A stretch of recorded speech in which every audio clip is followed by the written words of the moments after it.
Today's episode, I'm going to be showing just a little bit of the tile heading out the door.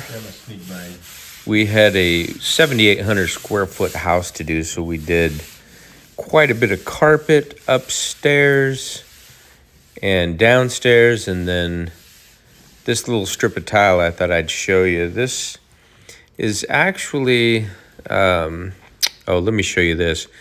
There's a shooting range behind that theater screen. This is just an amazing house. I kind of wanted to show the carpet cleaning, but the person who is the home manager here said I could kind of get a few video shots down here in the basement and then the tile, but not upstairs. The homeowner is retired.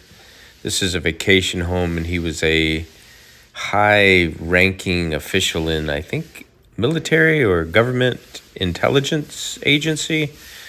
Anyhow, you can see we got the swirly, we got some polar pads, got a 3M gray pad, I got an Iron Man pad. I'll show you what we're doing with this tile here.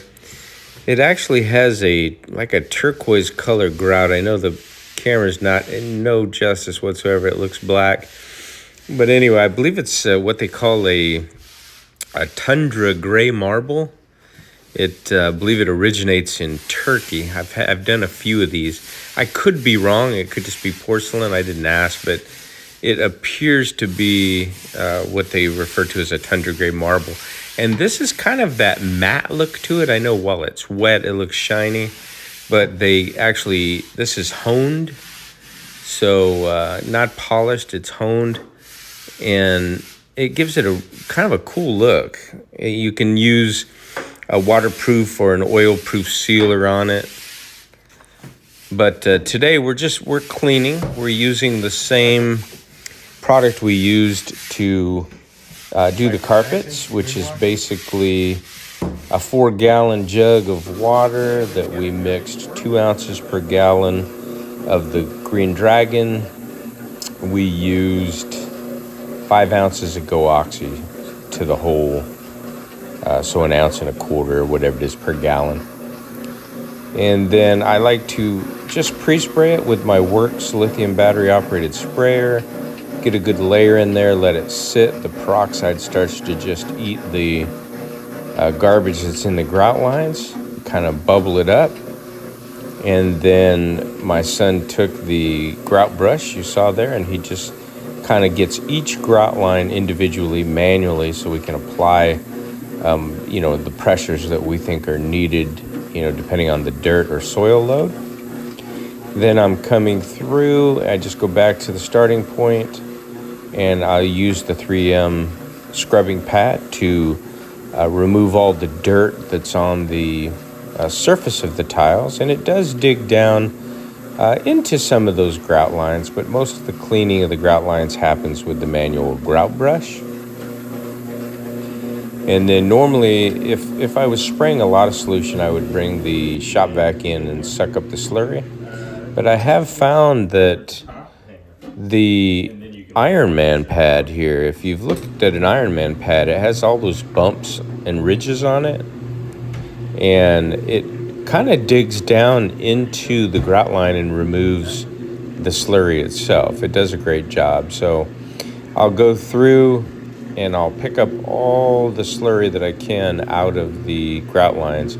I will use several Iron Man pads, and I usually don't flip them over. They're so absorbent that it just comes right through the other side. So I'll do that. This little room here, this house, they're doing some renovations. You can see, luckily, when I walked in here, I was looking and inspecting the tile, and I noticed that they're getting ready to install that strip along the tub, so I pulled those up. There's a nice wine cellar there on the right. You go down the vault.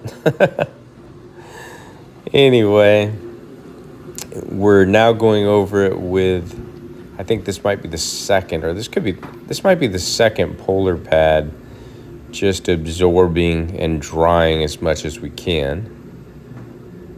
I think my son does pan out and show you a couple of, or maybe one of the bedrooms down here Really cool house. We did the guest home, I think a week, 2 weeks ago. I posted a video and panned out and showed this home down on the water, the main home. So you can kind of go back and you can see how beautiful this house is. It's almost like a huge resort hotel, but it's a home. And then what I'm doing now, it's dry. I'm going to just go over it with this Grout and Tile cleaner and resealer. It's a product, I just pick it up at Home Depot, $15 for 32 ounces. I don't charge the customers for it, but when I clean and they're not paying for the sealer, I usually use a 511 Impregnate, but if they're not paying for the sealer, there's that room, then I picked something up. I think it was a bug. It started moving, freaked me out. Anyway, if they're not paying for a sealer, I like to put a sealer. I've tested this at my own home, and I spray it on, did exactly what I'm doing here, come back when it's dry, and I'll hit it with a little water. And it does work. It's effective. It beads up and does a good job as a cleaner and a sealer. So I'll put a clean flat mop head on there, microfiber, and I'll just mist it and I'll kind of spread it throughout, kind of figure eight if I can, get it nice and clean looking, and get along the edges, make sure I'm drying it out real good. And then that is almost the final step, actually. Then I'll come back with the dry pad and just go over it to make sure the surface is not slick.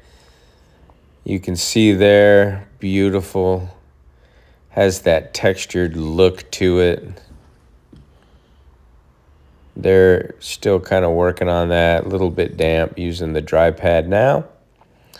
Here's your final results. So we had fun doing this house. This took us a good five and a half hours. I wish I could have showed and featured more, but I understand, there's some people's jobs are, especially in a house this size. I'm not sure exactly what this gentleman did, but must have been pretty important because this is a vacation home.